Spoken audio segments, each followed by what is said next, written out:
way back here, hidden away in the depths. The thing people forgot about down here. A large titanite shard. The equipment of a blacksmith.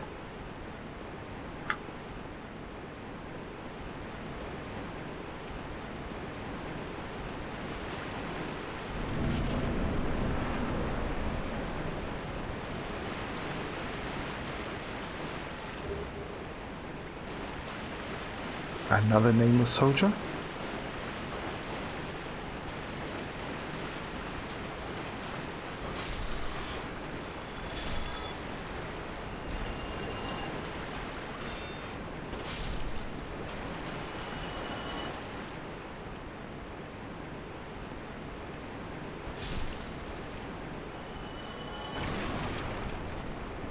Now that there is a trap, but I've come at it the backwards way. Now if you notice here,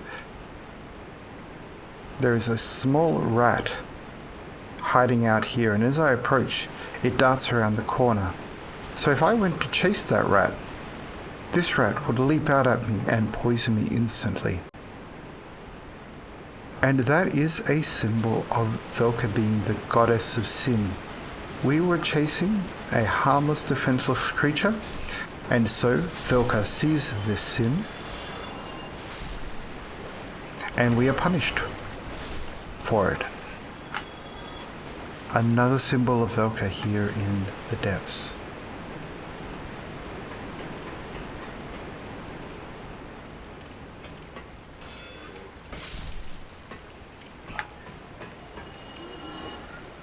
And so here we are, of course, at the sewer chamber door.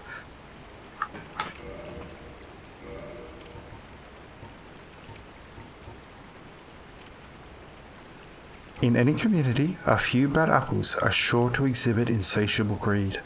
If they were turned undead and banished to the depths, would they reconsider their ways? Use this key to see for yourself. So let's use this key and see what the fate is for sinners. So this is what happens to the bad apples turned undead.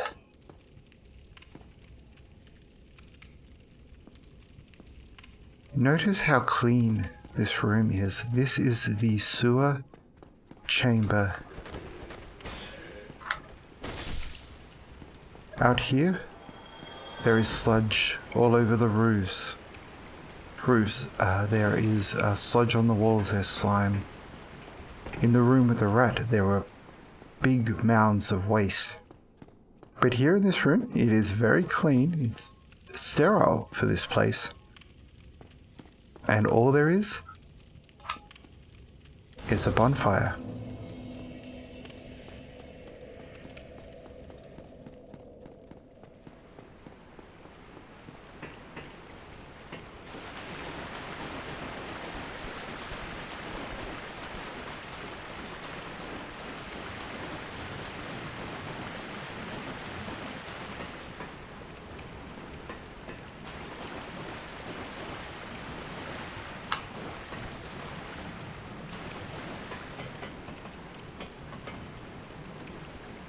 Now let's have a quick look at these creatures here, these slimes.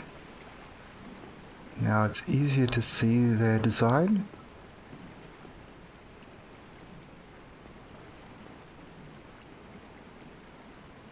So they have a body slam attack, but hopefully they do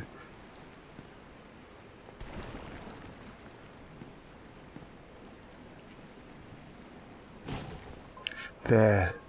See that forward jutting spike attack.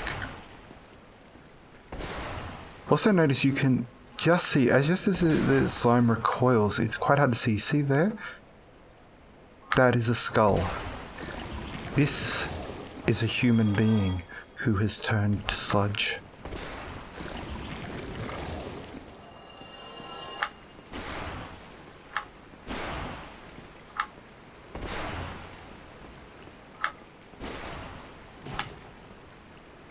there is that spike attack again. And it looks like 3 spikes shooting out.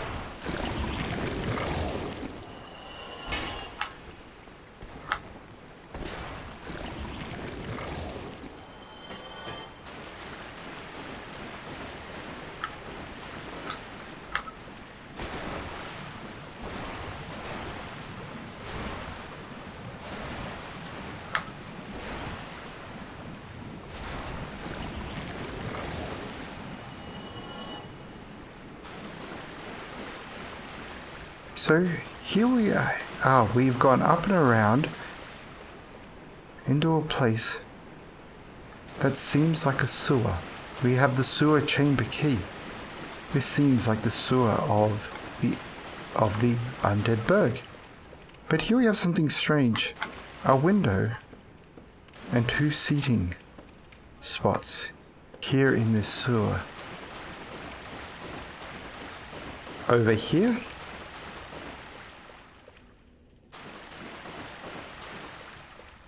we have a set of toilets.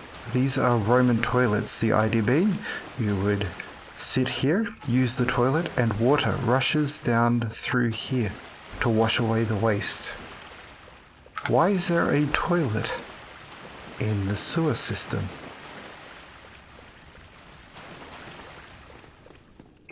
And that is because the depths is not a sewerage system.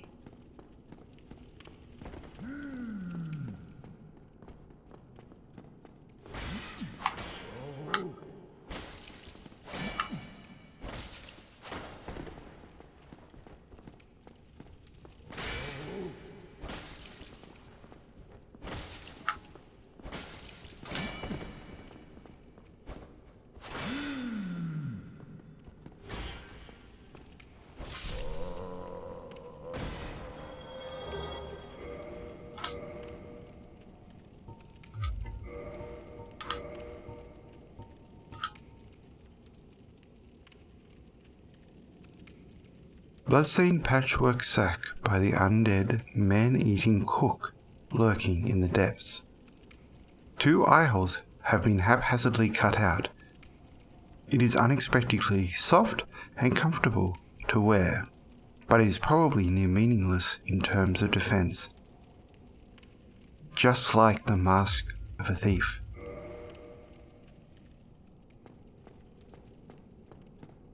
Larger women eating men who cover their face with sacks. In a place that looks like a sewer,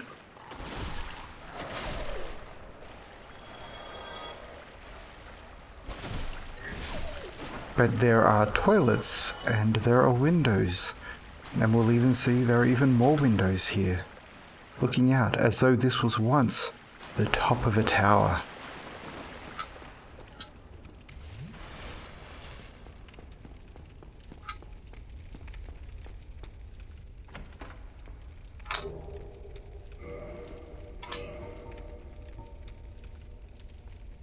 A large, high-quality ember handled by the blacksmiths of Astora.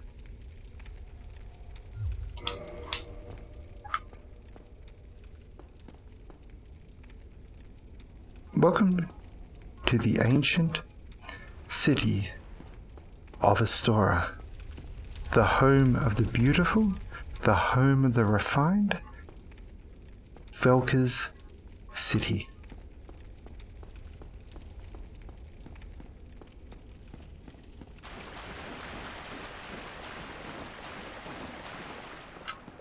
And not just Velka's city. There are 2 parts to the warrior's round shield, the colours of Velka and the axe. There is a creature who we have come across who wields an axe, the Taurus demon, a symbol of a menace.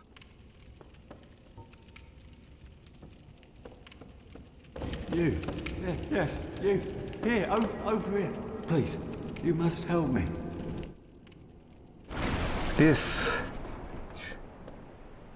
is Lordranus of the Great Swamp, And like all of the NPCs, he represents a god from Enolondo. Somebody Velka in her city wanted to tie up and keep in storage for herself. Menace. Thank you. I would have been a supper without you. Been eaten alive. I shudder to think. Thank you. Thank you dearly. I am Laurentius. Of the Great Swamp.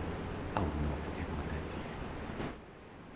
So here is Laurentius, and notice his hand of fire. He is a pyromancer. And also notice the crack shield, just like Witch Beatrice. He wears this because he is a pyromancer, but it is also a visual symbol of Menace. Menace wanted to break the cycle, just like Witch Beatrice. Oh, hello there. I'm fine, thanks to you.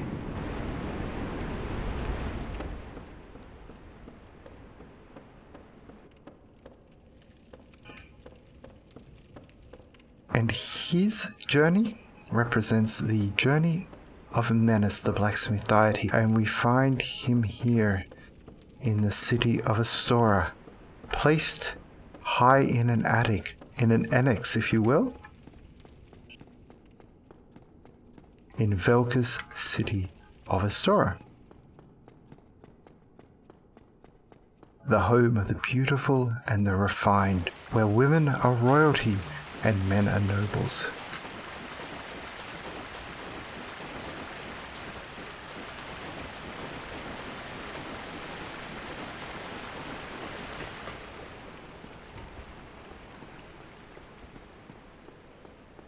And in that city, Velka lived with her consort, Menace.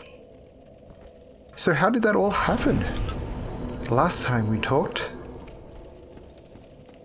about the love triangle between Menace, Priscilla, and Velka. Menace was in the tower with Priscilla.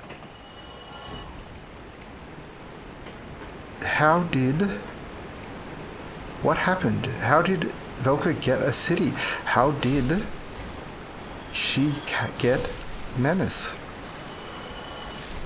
And notice here, behind these rats, the great axe, another axe in the side. This city representing Menace.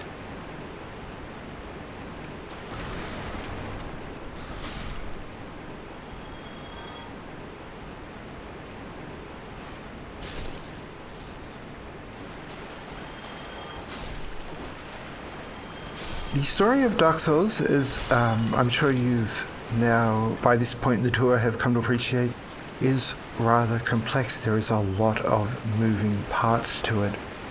And one of those is several political power plays that we will discuss as we go. But at one point, Gwyn finds himself in a position where he needs Priscilla. But Priscilla, in order to get to Priscilla, he first has to get rid of Velka, because he likes Priscilla, but he is not particularly fond of Velka, goddess of sin. And so to make this power play, to get Priscilla to be his wife, Gwyn gives Velka a city, the city of Astora. And he also gives her Menace, his loyal blacksmith. If she will just simply go away and let him marry Priscilla and take her to Enolondo to be his wife. And Velka jumps at that chance, and so she creates the city of Astora. With Menace as her husband, Menace forced into a union with Velka.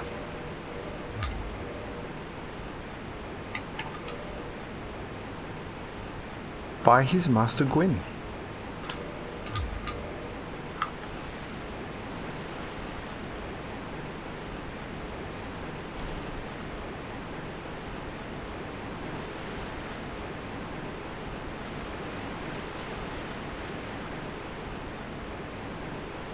These here are the basilisks. These are the first creatures that are able to curse us, and we'll be discussing the curse a bit later. Right now we'll be just sticking to Velka and Menace and the city of Astora.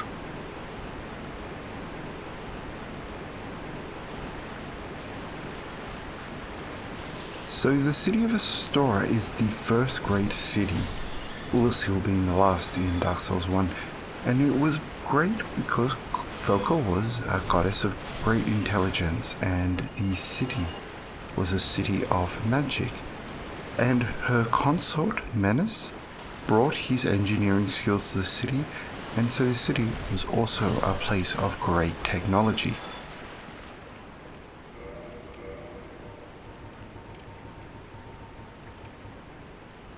The binoculars, used to peer at distant scenery. This advanced device was built by a famous craftsman of Astora. Its utility singular, but its applications many. But those binoculars also represent what was wrong with Astora, is that while Menace was forced to be here, Velka could not force Menace to love her.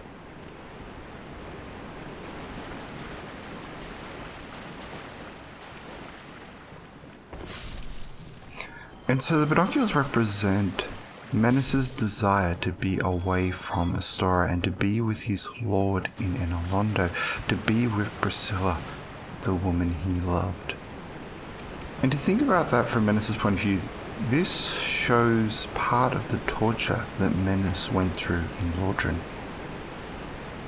The lord that he was devoted to, the one he built the Silver Knights for, along with all the weapons used in the Age of Ancients to defeat the everlasting dragons, so that Gwyn could have his Age of Fire.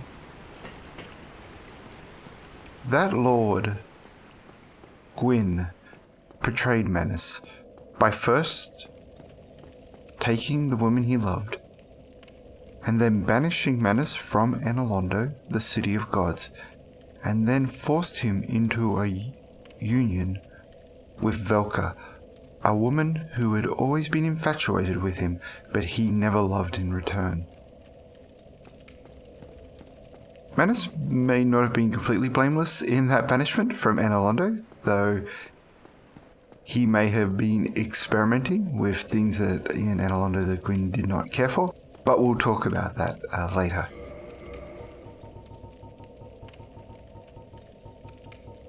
Just as Gwyn gave the Moonlight Dragon the sun as his gift, he gave Menace his own form of hell.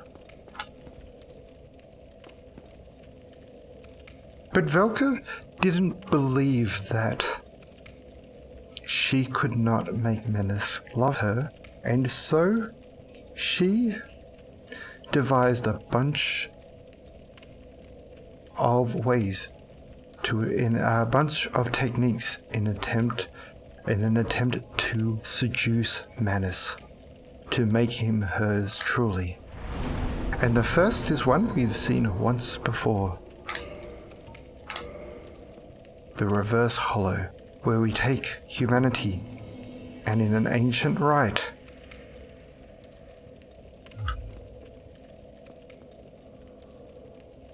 we become human again. And for the first time ever, reversing, hollowing, Velka was beautiful. Velka was a beautiful young dragon, just like her mother.